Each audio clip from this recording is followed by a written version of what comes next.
Lagi ya, hal yang paling penting dalam hidup itu adalah kita belajar tentang inner self gitu. Kekurangan pengetahuan tentang diri itu akan selalu memberikan penderitaan kepada diri. Itu quotes-nya. Jadi orang yang menderita adalah orang yang kekurangan pengetahuan tentang dirinya. Itu dulu. Jadi kalau sekarang kita bicara ada derita, ada kesakitan, ada atau apapun itu karena kenapa? Kita nggak benar-benar kenal tentang si inner self kita gitu. Ya, nah saya hari ini pengen bahas dulu tentang mana keberadaan, si kesadaran, mana si self sebagai tools, dan mana nanti kita bicara tentang si kolektif itu tadi gitu. Ya, jadi nanti kita akan ngerti dalam beberapa perspektif. Mungkin saya akan pinjam tradisi Islam, saya akan pinjam tradisi Christianity, saya akan pinjam tradisi Vedanta. Kita pinjam, tapi intinya jadi satu kesatuan. Setuju ya? Kayak karena kan pembahasannya lebih kepada universal. Jadi gini, kalau kita bicara tentang inner self, ini pasti pembicaranya tentang universal gitu. Karena mau tidak mau, suka tidak suka, universal self kita ini disekat-sekat oleh identitas gitu. Jadi nanti penyekatan identitas itu yang akan bikin trouble sih sebenarnya. Tapi that's life. Teman-teman, ibu bapak jangan lupa hidup itu pasti hanyalah menjalankan untuk melepaskan dan mengalami penderitaan-penderitaan. Udah pasti. Tapi nanti pada titik tertentu kita akan melihat bahwa penderitaan itu bukan hal yang buruk gitu. Makanya kalau pakai bahasa filsafat, life is suffering. Kayak sedih mulu gitu. Tetapi dalam perspektif yang lebih tinggi, bahwa hanya kesedihan itulah yang akan membawa kita menuju pencerahan gitu kira-kira. Kan saya udah sering bilang ya, ibu bapak maaf ya, ibu bapak kalau nggak banyak masalah, nggak banyak sedihnya, nggak akan kesinilah, udah gitu aja ya. Pasti sekarang santai, relax gitu. Dan semua itu kan dipanggil oleh itu gitu. Nah, saya pengen ngebagi dulu dalam beberapa perspektif nih ya. Yang pertama, saya mau pinjam tentang hidup ini. Semuanya pada dasarnya adalah keberadaan tunggal namanya. Jadi kalau kita ngomongin inner self, siapa diri kita penting dulu menyadari bahwa ada bagian layer by layer di dalam diri kita gitu. Kalau pinjem bahasanya Sujiwo Tejo itu banyak aku di dalam aku. Ada aku sebagai istri, ada aku sebagai suami, ada aku sebagai CEO, ada aku sebagai apapun. Dan itu semua nanti kita akan menyadari bahwa setiap orang itu banyak akunya gitu. Nah, yang bahaya, kita nggak kenal siapa aku yang sejati gitu. Jadi saya mau bagi dua dulu. Ada self yang kita sebut sebagai true self, atau nanti kita sebut sebagai I. Ada self yang nanti kita sebut sebagai illusion self. Atau yang kita sebut sebagai ego gitu. Dua dulu nih. Dan nanti kalau kita kaitkan sama religion, kenapa sih kata kunci dari religion itu selalu berbicara tentang God, atau kita sebut sebagai dalam tradisi Islam Allah gitu. Sehingga nanti kita ngerti bahwa kalau kita adalah bagian dari keberadaan tunggal, maka yang memisahkan keberadaan tunggal itu apa? Illusion self ini, atau yang nanti kita sebut sebagai separate self. Atau diri yang terpisah dari yang universal gitu. Jadi saya gampangin dulu, ini disebut universal, ini disebut separate-nya gitu, atau yang terpisah. Karena nanti kita ngerti bahwa kita ini begitu lahir dipisahkan dari universal. Dan itu sistemnya begitu. Makanya begitu masuk ke separate, inilah yang disebut namanya matrix. Teman-teman, ibu bapak nonton filmnya Keanu Reeves Matrix nggak? Nah, nanti after ini kalau nonton Matrix lagi pasti ngerti banget. Itu keren banget itu. Saya sering nyebut Matrix itu film pembelajaran ketauhidan sebenarnya. Jadi dia lagi diajarin tentang tauhid, dia lagi diajarin tentang universal, dia lagi diajarin untuk mengenal dirinya gitu. Contoh, selama ini kita dalam tanda petik diinstal sesuatu yang bukan diri kita gitu. Maka ini disebut diri, ini disebut identitas. Oke, ini disebut diri, ini disebut identitas. Maka kalau boleh pakai bahasa yang sedikit religius, ini nanti disebut ruh gitu. Disebut apa? Dan bahasa ruh di dalam kitab suci selalu bahasanya ditiupkan. Nggak pernah ada kata-kata diciptakan. Berarti kalau ditiupkan, itu adalah bagian dari. Jadi masing-masing kita itu ada part ilahiyahnya nggak kira-kira? Udah pasti. Jadi saya selalu menyebut bahwa yang ditiupkan itu adalah sang hidup. Maka kita ini adalah sang hidup yang diberi identitas. Itu dulu. Contoh, ada nggak di semesta raya ini yang tidak hidup? Ada nggak? Ya kok diam-diam gini sih? Hah? Yang tidak hidup ada nggak? Nggak ada. Semuanya hidup. Karena dalam partikel terkecil kita mau ngomongin sel atau atom, itu semuanya dia melakukan gerakan. Termasuk apa? Iya, Bu. Batu itu kan inti esensialnya adalah energi. Maka tidak ada dalam alam semesta ini yang bukan energi. Dulu, zaman Newtonian, itu disebut ada benda mati, benda hidup. Karena pada saat itu belum tahu kalau di dalam ini ada atom gitu. Makanya dalam kuantum, nggak ada yang mati sebetulnya. Karena nanti kita ngerti bahwa siapapun apapun itu semua esensinya adalah sumbernya adalah sang maha hidup atau yang disebut dengan yang namanya energi gitu kira-kira. Sampai sini oke?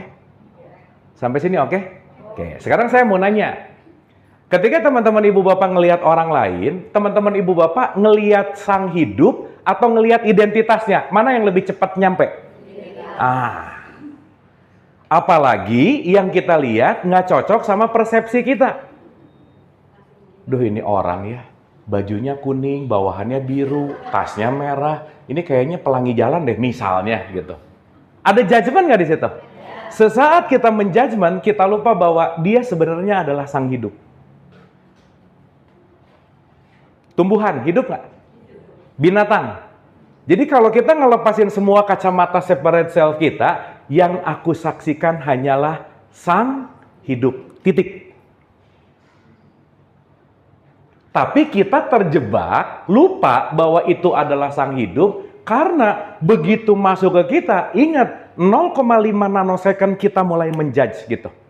Dengan apa? Dengan separate self-nya kita. Dengan programnya kita. Dengan matriksnya kita. Maka di sini simbol atau di sini tempat di mana yang disebut dunia gitu kira-kira. Di sini yang disebut dengan yang namanya akhirat gitu kira-kira. Dan jangan berpikir bahwa dunia sekarang akhirat nanti, bukan itu poinnya. Tetapi kalau aku lagi ada di wilayah dunia, aku lagi ada di wilayah dualitas yang aku tersekat oleh yang namanya ilusi hidupku gitu. Contoh tadi, merasa bersalah itu karena ada program bahwa kalau begini tuh adalah begitu, adalah begitu, adalah begitu. Jadi konsep nggak kira-kira? Secara realita nggak ada salah benar sih gitu. Betul nggak? Secara realitas, kalau kita ngomongin ini sebagai alam realitas, realitas itu bebas dari nilai. Realitas itu tidak ada nilai di situ. Kenapa? Karena setiap realitas itulah sesuatu yang terjadi gitu. Kalau dalam bahasa filsafat, ini nanti kita sebut sebagai ontologis. Seapa adanya. Tapi begitu masuk ke matriks, ini jadi epistemologis. Seharusnya. Dan hidup akan menderita ketika kita banyak dalam keadaan seharusnya. Siap-siap menderita aja. Harusnya tuh ya, orang tua. Udah mulai tuh. Suka gitu nggak ibu bapak? Ya kelihatan sih, udah nggak usah dijawab ya. Harusnya, berarti kita terjebak dalam epistemologis gitu. Dan kita tahu seharusnya ini, tahu datang dari dunia luar, betul nggak? Akhirnya jadi sebuah konsep berpikir. Pikiran yang mengental jadinya keyakinan gitu. Maka hati-hati dengan apa yang kita yakini. Apa yang Anda yakini akan terjadi. Jadi kalau aku yakin bahwa aku adalah ibu yang penuh dengan dalam tanda petik salah, selama-lamanya pasti akan tersiksa gitu. Ada orang maaf nih ya. Dia yakin banget dengan membom dirinya, itu akan membawa dia masuk surga. Dia lakukan itu loh. Kenapa dia melakukan itu? Karena dia believe. Percaya. Akan membuat ini terpisah dari ini gitu. Makanya, sorry to say, once kita tidak pernah meningkatkan belief system kita akan stuck ada di sini gitu. Makanya si Neo diajak sama Morpheus, yuk keluar dari matrix menuju kepada realitas. Karena ketika dia berpikir bahwa sukses itu kerjaannya 9 to 5, gajinya 2 digit, harus apa, semua menyekat kita dari yang namanya realitas. Akhirnya apa? Kita semua jadi budak yang namanya budaknya matrix. Berarti mayoritas ada di sini nggak kira-kira? Maka marketing itu matrix banget sih sebenarnya. Betul. Karena dia mencari sesuatu yang kebanyakan, dia mencari sesuatu yang majority, dia mencari sesuatu yang populer gitu. Makanya sekarang, sorry ya, ukuran kebenaran di sosial media itu urusannya bukan masalah ontologisnya. Seberapa besar followers yang ngomong, itu yang akan menjadikan ini benar gitu kira-kira. Padahal belum tentu benar. Ya realitas aja, teman-teman ibu bapak kalau di DM sama orang yang followersnya 2M, sama orang yang followersnya 200, yang paling cepat direspon yang mana? Hah, ya udah gitu aja. Kenapa? Karena itu sudah menjadi sebuah status bahwa followers banyak pasti punya integrity gitu. Bahaya nggak? Berarti suara terbanyak belum tentu kebenaran sejati gitu. Makanya kalau pinjam bahasanya Quran, janganlah kamu mengikuti kebanyakan orang di muka bumi ini, karena mereka akan menyesatkanmu dari realitas dari jalan Allah. Kenapa? Karena sebagian besar, 99% adanya di sini. Makanya ini orang yang 1% lah gitu kira-kira. Makanya para nabi dan rasul beserta para sahabatnya, doanya tuh gini, jadikanlah kami kelompok yang sedikit. Pernah dengar nggak? Dalam artian, jangan jadi sesuatu yang majority gitu. Tapi uniknya, ketika kita jadi 1% di antara 99%, ini jadi aneh nggak kira-kira? Aneh. Makanya Nabi Muhammad begitu dapat wahyu disebut orang gila. Gila nih. Masa perempuan mau dianggap manusia? Kan salah satu fightingnya Nabi Muhammad kan mengangkat derajat wanita kan? Karena pada saat itu perempuan nggak dianggap manusia gitu. Tapi ketika Nabi Muhammad melihat realitas dan rasa nuraninya, masa sih perempuan dijual beli, dibudak, kan mereka juga manusia gitu. Pada saat itu society-nya menganggap perempuan itu barang gitu kira-kira. Menarik nggak? Artinya apa? Perjalanan kesadaran adalah perjalanan kembali kepada inilah dalam perspektif Islam disebut fitrah gitu intinya. Berarti kalau mau pakai bahasa yang gampang, kita ini semua udah lagi jauh jalan dari fitrah nggak kira-kira? Ya, we are losing self. Even aku nggak tahu aku ini siapa. Kenapa? Karena aku terlalu banyak didoktrinasi oleh sesuatu yang bukan aku. Bahkan dari sejak lahir kita diinstal ini dan dijauhkan dari ini, gitu kira-kira. Sampai saat ini. Apalagi sekarang kita mau bicara, udah kita dimayakan oleh pikiran, perasaan, emosi matrix, sekarang sosial media, sekarang nggak ketemu orangnya, sekarang semuanya berbicara dalam digital. Ini kan udah kuadrat banget gitu. Nah, once kita nggak punya awareness, nggak punya kesadaran, kita akan terombang-ambing di sini gitu. Maka kalau pinjam dalam tradisi Hindu-Buddha, ini yang disebut dengan yang namanya alam samsara. Muter di situ lagi. Di situ lagi, masalahnya itu lagi gitu.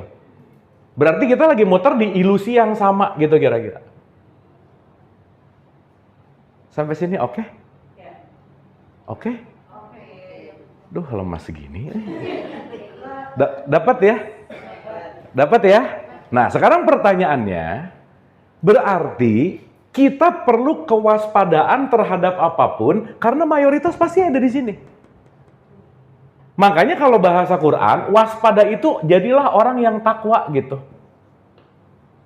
Kamu alert, waspada. Jangan tertipu sama ini semua, yang ini sebetulnya hanya proyeksi dari pikiranmu, hanya proyeksi dari perspektifmu, hanya proyeksi dari ilusimu, yang kamu anggap itu benar banget.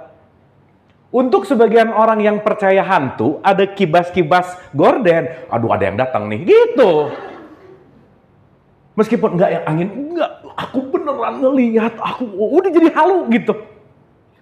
Karena apa yang dia believe, that's become personal reality gitu.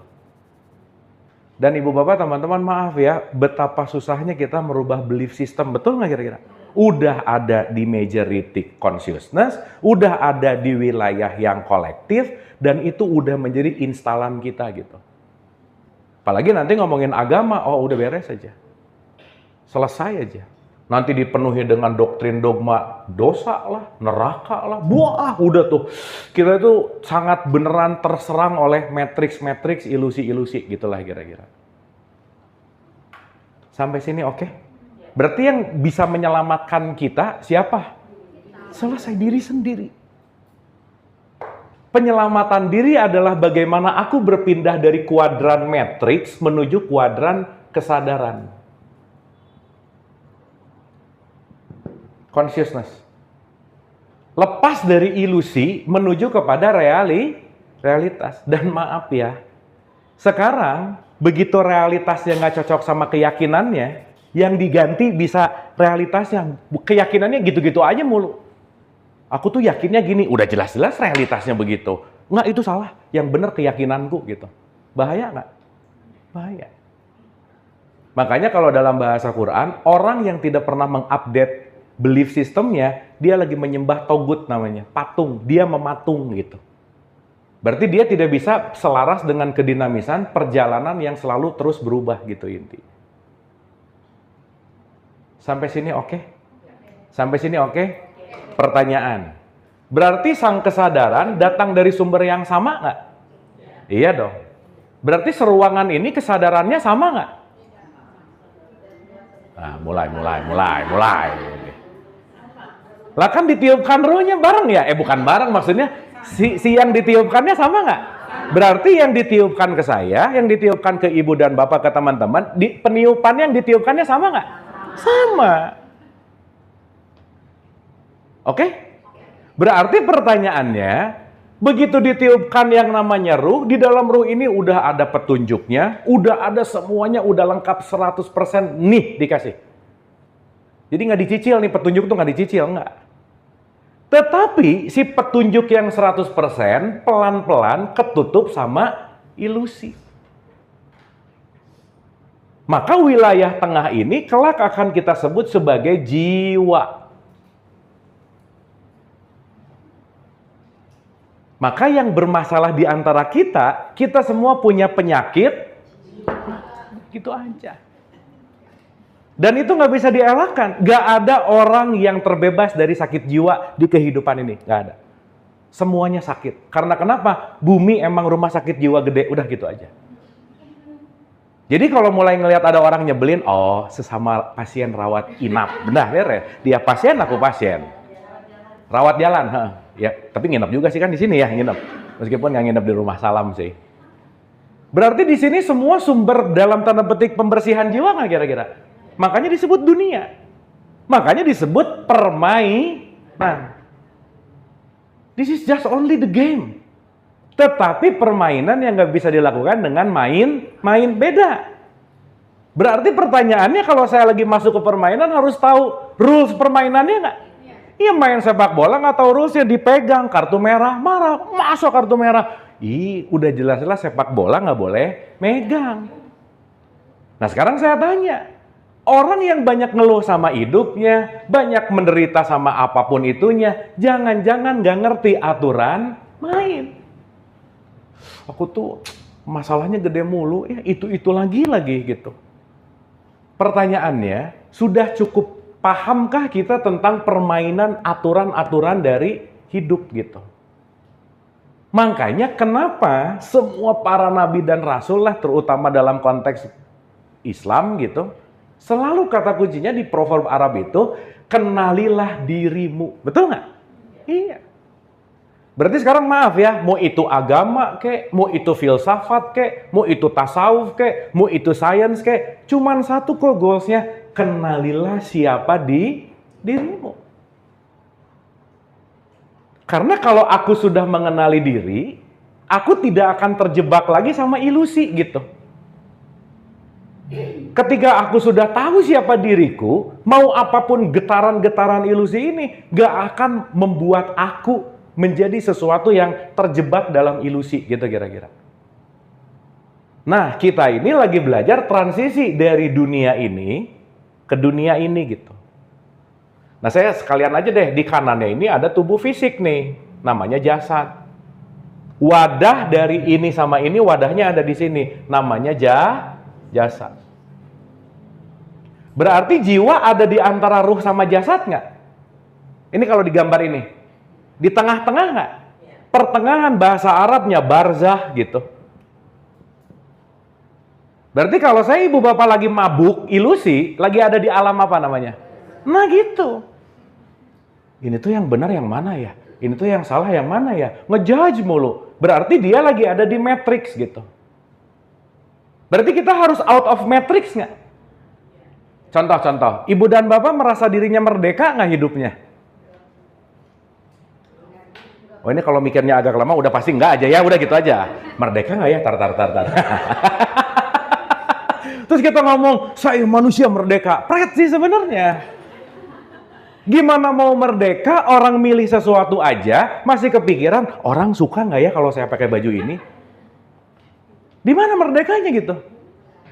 Begitu masuk ke restoran, pokoknya dari menu yang ratusan milih terakhir, nasi goreng satu. Ini di mana merdekanya? Betul nggak? Berarti kita ini banyak terpenjara oleh matrix. Salah satu yang ada di sini namanya adalah habits gitu. Makanya kalau di Quran bilang ada kata-kata Islam, itu nggak berbicara identitas, tapi Islam artinya to liberate, untuk menjadikan dirimu merdeka, merdeka dari yang namanya perbudakan matrix gitu kira-kira. Contoh, saya kasih contoh. Ya, jadi maaf nih ya, kita ngomonginnya gini, bahwa Islam itu bukan orang yang KTP-nya Islam, bukan. Tapi orang yang sudah tidak terjebak oleh matrix gitu. Sehingga dia jadi dirinya sendiri. Tetapi jadi dirinya sendiri itu bukan berarti dia bebas mau ngapa-ngapain, bukan. Ingat ya, merdeka itu artinya tahu batasan. Saya mau jadi merdeka, pokoknya saya bisa gini kapanpun. Enggak, justru saya terpenjara harus ngerokok gitu misalnya. Justru saya terpenjara harus itu, harus itu. Jadi artinya apa? Ketika seseorang yang merdeka, dia tahu batasan dirinya. Bukan bebas ngapain apa aja, bukan. Nah, nanti kita ngerti bahwa jadi Islam adalah menjadi liberty. Dia terlepas dari dogma, doktrin, harus, ideal, dan dia hanya selaras dengan hukumnya dia, yang disebut dengan yang namanya realitas. Makanya arti Islam adalah berserah kepada Allah. Di surat 4 ayat 125 itu ada kata-kata gini. 4:125. Waman ahsanuddin miman aslama. Dan siapakah orang yang paling oke dinnya, kesadarannya, itu adalah yang aslam, yang dia tunduk patuh kepada Tuhan, kepada Allah gitu. Nah maaf ya, tunduk patuh kepada Allah itu bukan masalah rajin sholat, bukan. Bukan masalah rajin puasa, bukan. Sholat, puasa, umroh, haji itu alat untuk kita tunduk kepada Allah. Jadi bedakan antara orang taat dan orang sadar. Karena taat belum tentu sadar. Aduh, amazing, dia taat banget. Pokoknya begitu azan, langsung ke masjid. Belum tentu loh. Tapi itu cara, tools, supaya ada sesuatu hal kegiatan yang kita bisa loncat dari sini ke sini gitu kira-kira. Sampai sini oke? Jadi kalau kita bicara dalam konteks taat kepada Tuhan, taat kepada Allah, maksudnya apa sih? Atau kita sebut orang yang beribadah kepada Allah, maksudnya apa? Taat kepada Allah, aturannya apa? Gini, pernah dengar nggak? Orang yang takwa adalah orang yang menjalankan perintahnya, menjauhi perintah dan larangannya itu apa? Kok diam-diam gini ya? Semua perintah dan larangannya adalah hukumnya. Dimulai dari tabur tuai, dimulai dari sebab akibat, dimulai dari relativitas, dimulai dari the law of rhythm, semua hukumnya. Nanam cabai akan keluar cabai, itu taat kepada hukum gitu. Berarti hukumnya ada pada realitas nggak kira-kira? Iya. Jadi aneh nggak orang rajin sholat tapi sedih mulu hidupnya? Aneh. Berarti dia menuhankan ritual tapi tidak menjalankan perintahnya, menjauhi larangannya. Karena kenapa? Jangan-jangan banyak realitas hidupnya yang dia tolak gitu kira-kira. Kenapa orang bisa menolak realitas? Karena dia merasa bahwa apa yang aku percayai ini baik buat aku gitu kira-kira. Sampai sini oke? Oke nggak ini? Tapi dapat ya? Ngerti ya, kenapa kok kita jadi stres, depresi, anxiety, marah, apa semua? Karena kita lagi bertentangan sama ini. Sama ini. Contoh, saya kasih contoh. Ini kita belum mulai ya, pemanasan ya. Bentar lagi baru kita mulai, baru nanti kita masuk ke sini. Pertanyaan ya, maaf nih. Anak yang baru lahir, begitu lahir, berarti dia punya kesadaran nggak? Punya dong. Makanya disebut intelijen. Maka nggak ada yang ngajarin ketika lapar dia nangis. Nggak ada yang ngajarin untuk nyusu ke ibunya tuh nggak ada yang ngajarin. Betul nggak? Karena dia punya pure consciousness. Tapi begitu anak lahir udah punya pengetahuan belum? Belum. Siapa yang ngasih pengetahuan? Ibu bapaknya. Berarti pengetahuan, quote and quote, bisa menutupi true self-nya nggak? Nah, gitu. Berarti ketika si anak lahir dan tertutup pengetahuan oleh lingkungannya, lama-lama dia asing sama dirinya. Tapi kesadaran ini hilang nggak? Hilang nggak? Tapi yang terjadi apa? Tertutup. Bahasa Arab tertutup namanya kafir. Jadi kita ini sebetulnya kumpulan orang-orang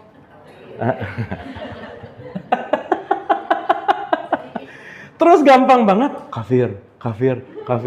Orang yang mengkafirkan orang lain udah pasti double kafir daripada yang dikafirkan. Atau enggak raja kafir, karena dia tahu orang kafir gitu kira-kira. Paham ya? Berarti kita tertutup nggak si true self ini? Oleh semua yang namanya pengetahuan. Kalau pinjem bahasanya Adam selalu memakan buah knowledge masuk nih.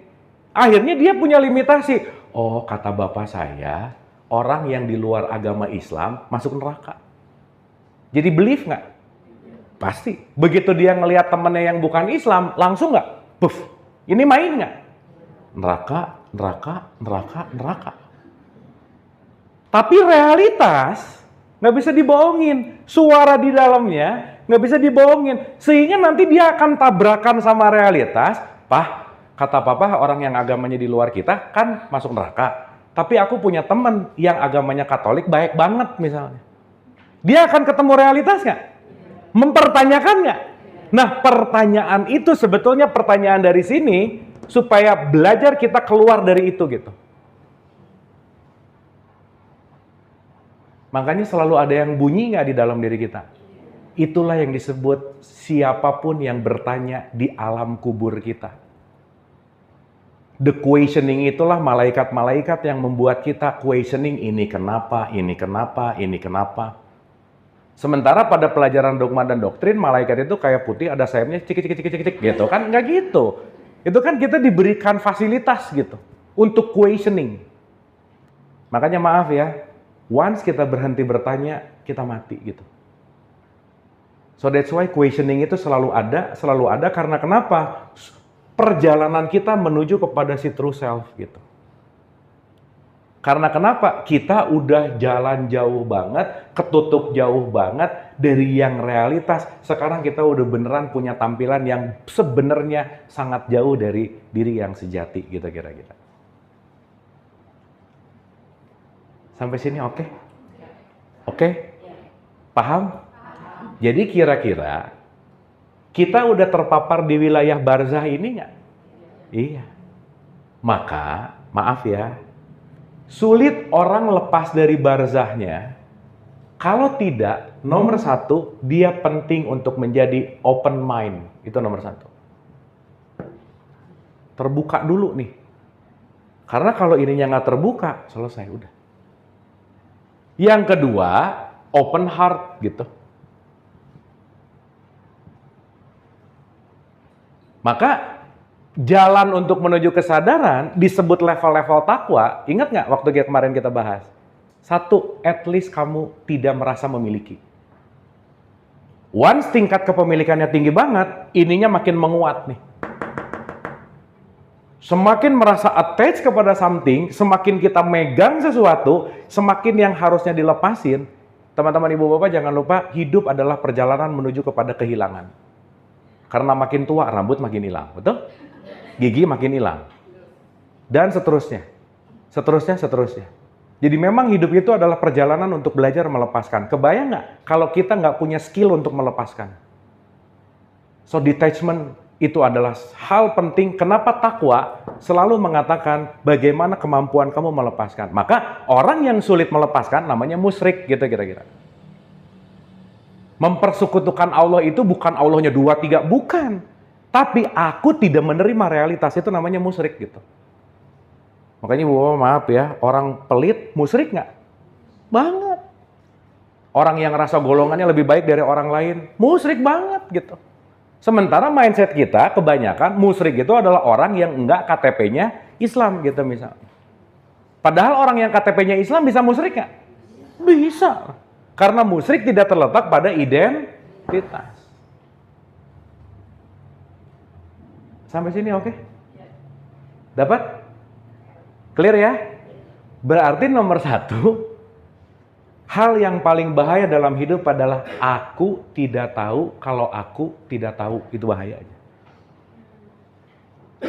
Makanya mudah-mudahan dengan nambah pengetahuan, at least naik satu level. Aku tahu kalau aku tidak tahu. That's the point. Udah di situ aja dulu. Berarti kalau aku tahu, aku tidak tahu, dan aku sadar bahwa sebanyak yang aku tahu lebih banyak yang tidak aku tahu, pengen belajar nggak kira-kira? Berarti begitu aku mau belajar, aku lagi mau melepaskan ini. Dan sorry to say, melepaskan program barzah itu PR besar banget dalam hidup kita. Makanya puncak dari takwa adalah memaafkan. Ibu bapak skill memaafkannya bagus nggak kira-kira? Iya diam gini. Insya Allah tuh jawaban abu-abu ya, Insya Allah gitu. Itu tuh kayak hopeless gitu. Apalagi Insya Allah orang Bandung, wah udah pasti nggak jadi aja. Ya kalau di Bandung Insya Allah ya nggak akan jadi, nggak datang gitu.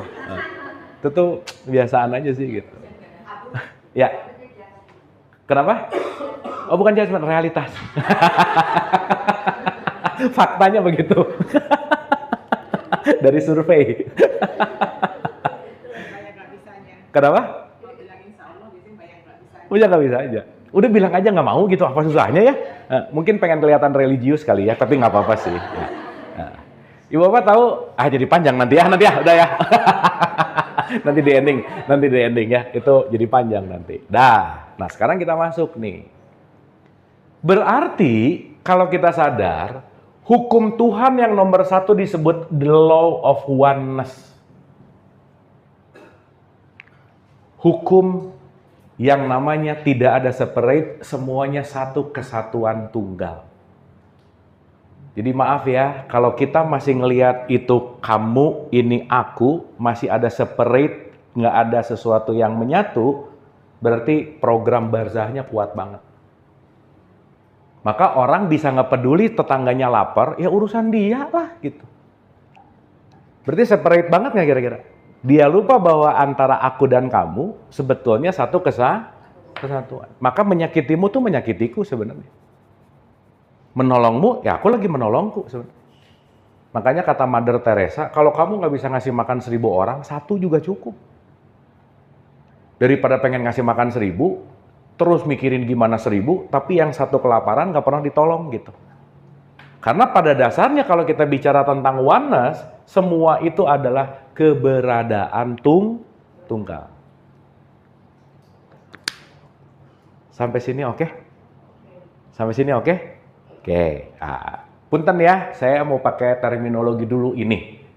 Supaya nanti begitu kita masuk ke guilty feeling, ke proses, ke marketing tadi, kita ngerti gitu. Dan nanti kita ngerti bahwa kita penting memainkan peran. Karena kita punya peran. Cuman kebanyakan orang di sini, boro-boro pengen jadi peran dirinya sendiri, nyuri peran orang mulu gitu kira-kira. Maka salah satu the art of happiness, bagaimana kita bahagia adalah jangan pernah mencuri casting orang lain. Karena nggak ada yang sama castingnya sama kita, sama dia, nggak ada. Makanya sorry to say, salah satu penyebab depresi adalah membandingkan. Once sudah membandingkan, selesai aja. Duh, kenapa dia lebih bagus ya? Gitu. Tuh ke anak, nah lihat tuh tetangga, nilai matematiknya bagus. Kamu tuh kenapa sih jelek gitu? Padahal emang bakat dia di olahraga gitu misalnya. Tapi karena perbandingan-perbandingan ini, selesai. Jadi membandingkan itu pasti ranahnya di barzah gitu, di matrix. Ya, nah. Sorry ya, saya mau pakai bahasa yang agak-agak, saya mau pinjam dari Ibnu Arabi masalahnya. Karena ini the easiest way untuk kita ngerti Tuhan gitu. Karena maaf nih, bagaimana kita menyembah Allah kalau kita nggak kenal sama yang kita sembah, betul nggak? Nah, soalnya kita main sembah, jangan-jangan kita nyembah alif lam lam ha lagi. Gitu kan alif lam lam ha bukan Allah. Tapi tulisannya Allah. Sampai sini oke? Oke. Ini akan berbau tasawuf, tapi kita akan bawa ke ranah universal gitu. Karena ini akan berlaku buat siapapun sih sebenarnya. Ya. Oke, 1. Dari TK, SD, SMP, kita selalu diajarkan Allah itu sifatnya nomor 1, wujud. Apa? Wujud. Pernah dengar kata wujud? Pernah? Wujud itu apa sih? Hah? Wujud itu apa sih? Hah? Nampak? Oke, sekarang saya tanya. Lampu ini bisa nyala karena ada listrik. Oke? Listriknya kelihatan nggak? Enggak. Listrik wujud nggak? Ya, tadi katanya yang kelihatan, gimana? Ya, direnungin dulu itu. Oke? Jadi, wujud itu bukan masalah kelihatan atau nggak, bukan. Tetapi wujud itu artinya keberadaan. Nah, entah nanti rasa, lihat, smell, taste, dan seterusnya. Tapi tolong mengerti dulu bahwa wujud itu keberadaan. Ya, cek. Nah, wujud apa, Ibu Bapak, teman-teman? Oke. Berarti pertanyaannya, keberadaan ini adalah yang menjadi wadah dari apapun yang menampil. Maka keberadaan yang menampil namanya maujud. Dulu ya, pelan-pelan nih. Pelan-pelan. Tapi once paham ini, enak aja hidup gitu aja. Nanti kita ngerti, oh ternyata gitu. Pelan-pelan. Wujud apa? Keberadaan. Maujud? Keberadaan yang menampil. Jadi ibu bapak ini wujud atau mawujud? Dari keberadaan tunggal. Sampai sini oke? Berarti kalau gitu, segala sesuatu yang mawujud, dia perlu wadahnya. Dia perlu tempat menampilnya. Yang paling esensi di tempat ini, itu cuma satu. Ruangannya. Karena tanpa ruangan kita nggak mungkin mengisi tempat ini, betul nggak? Yes. Tapi begitu masuk ke sini, ruangan paling dicuekin. Yang dilihat kursi mana, meja mana, papan tulis mana. Lupa bahwa kursi, papan tulis, meja ada di dalam ruangan. Maka ruangan nggak pernah komplain sama isinya. So, ruangan nggak komplain, itu kursi jangan di situ lah, nggak komplain dia mah. Betul nggak? Karena dia siap mewadahi apapun yang ada. Makanya nanti pada puncaknya kita akan belajar menjadi manusia ruang yang akan meruangi apapun yang datang ke kehidupan kita. Kalau udah menjadi manusia ruang, berarti ada di sini. Nah, di tengah-tengah namanya manusia perabotan. Sibuknya di perabotan mulu gitu. Berarti kalau manusia ruang, mau nyebelin kek, mau nyenengin kek, mau hitam kek, mau putih, nggak peduli. Kenapa? Karena aku ruangan. I am space. Dan aku siap menampung siapapun. Tapi begitu kita masuk ke separate, boro-boro jadi ruang. Beda dikit, kesal. Marah dikit, capek deh. Kenapa? Karena kita lupa bahwa kita punya kemampuan dan sejatinya kita sebetulnya adalah ruangan itu sendiri gitu. Berarti orang yang cepat bete, cepat kesal, cepat apa? Lupa kalau dirinya adalah ruang.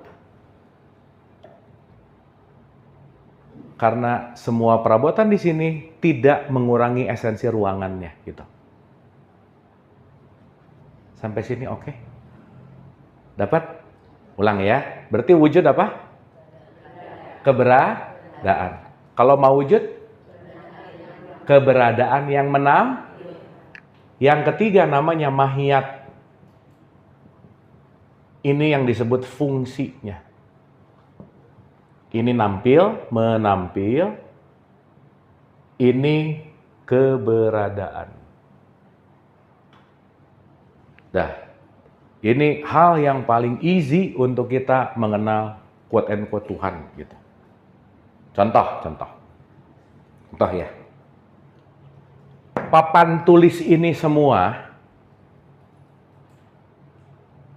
kalau kita ngelihat papan tulis ini sebagai wadah untuk munculnya semua tulisan, berarti papan tulis ini wujud atau mau wujud? Dengerin dulu pertanyaannya, dengerin dulu. Ini papan tulis, anggap ya, ini belum ada tulisan apa-apa. Oke? Anggap ini blank, seblank-blanknya dari awal tadi, udah. Ini soalnya kalau mau dihapus lagi lama gitu ya. Tapi anggap aja begitu. Oke? Berarti kalau mau menganggap perlu konektivitas abstraksi perumpamaan di pikiran nggak kira-kira? Ya, nah orang kita tuh sekarang kebanyakan nggak bisa begitu gitu. Sulit untuk mengabstraksikan sesuatu. Makanya Quran itu penuh dengan perumpamaan. Makanya sekarang masyarakat kita senangnya didongengin aja, nggak mau diajak mikir gitu kira-kira. Kenapa? Karena ya itu tadi, kemampuan abstraknya tuh rendah gitu. Kenapa? Karena banyak ketakutan dengan dogma dan doktrin gitu. Ibu bapak teman-teman sorry ya, once orang tua yang overkritik sama anaknya, even membuat anaknya takut buat nanya gitu. Even mau nanya aja, takut pertanyaannya salah. Coba gimana? Padahal nggak ada pertanyaan yang salah kan? Tapi karena dia di overkritik, karena dia dimasukin program yang terlalu strict dalam tanda petik, akhirnya tidak memunculkan sedikit pun ini gitu. Dan ini nanti kita sebut sebagai interaksi, by the way. Ulang ya. Gini. Semua tulisan ini ada kalau ada wadahnya nggak? Sip. Wadahnya namanya apa? Papan tulis. Saya bisa nulis di sini nggak? Kenapa? Nggak ada tempat tampilnya. Berarti sesuatu yang menampil harus ada wadahnya. Harus ada landasannya. Sampai sini oke? Dapat? Nah, berarti kalau saya tanya, semua apapun yang ada di tulisan di papan tulis ini, semua ada karena ada ruangannya yang namanya papan tulis. Dapat? Berarti papan tulis ini sebetulnya apa? Wujud. Sang keberadaan. Yang kelak, ketika nanti ada ini semua tulisannya, dia menampil pada wujud gitu. Contoh ya, ibu bapak kita areanya di sini ya, area. Anggap ini seluruh papan tulis nih, anggap ini batasan list ini ya. Berarti ini kosong nggak? Berarti dia masih jadi apa? Wujud, sip. Pertanyaan. Begitu ada ini, menampil nggak? Jadi apa dia? Maujud. Kita sebut apa ini? Lingkaran. Sekarang saya tanya, lingkaran ada karena ada wadahnya sehingga dia bisa menampilkan dirinya, betul nggak? Yes. Berarti setiap yang menampil itu pasti butuh yang namanya batasan. Karena kalau nggak ada batas, kita nggak bisa nyebut ini lingkaran gitu kira-kira.